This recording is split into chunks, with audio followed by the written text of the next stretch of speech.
రాయలసీమని రతనాలసీమ చేయాలి అన్న ఆకాంక్షిస్తున్న చంద్రబాబు నాయుడు గారి నేతృత్వంలో, ఎన్డీఏ నేతృత్వంలో జగన్మోహన్ రెడ్డి ఏదో రకంగా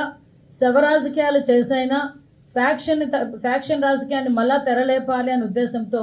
నిన్న అతను చేసిన ఒక డ్రామాను చూస్తూ ఉంటే ప్రజలు కూడా ఇలాంటి వాడినే ఇంతకు ముందు 151 సీట్లు ఇచ్చి మనం సీఎం చేశామని సిగ్గుపడే పరిస్థితి కనిపిస్తాం. ఎందుకని చెప్తున్నానంటే, ఒక కుటుంబ కలహాల నేపథ్యంలో జరిగిన ఒక హత్య, ఇంకా దినకర్మ కూడా ఐ థింక్ ఈ రోజు అనుకుంటా దినకార్యం కూడా, అటువంటి నేపథ్యంలో ఒక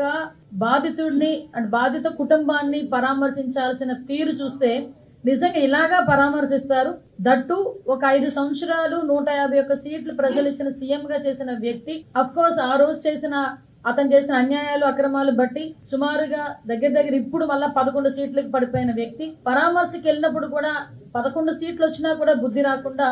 ఆ పరామర్శించిన తీరు చూస్తా ఉంటే నిజంగా చాలా బాధ అనిపించే పరిస్థితి. అదేవిధంగా అతను నైజం కూడా బయటపడిన పరిస్థితి మనందరికీ కనిపిస్తుంది. లాస్ట్ 5 years ఒక స్టేట్ స్పాన్సర్డ్ టెర్రరిజం అని ఎక్కువగా ప్రోత్సహించి ఎప్పుడు చూసినా ఎక్కడ చూసినా దాడులు, హత్యలు, మానభంగాలు, కబ్జాలు, ఇలాంటి సిచ్యువేషన్ తోనే 5 సంవత్సరాలు కూడా గడిపేసి ఈ రోజు తిరిగి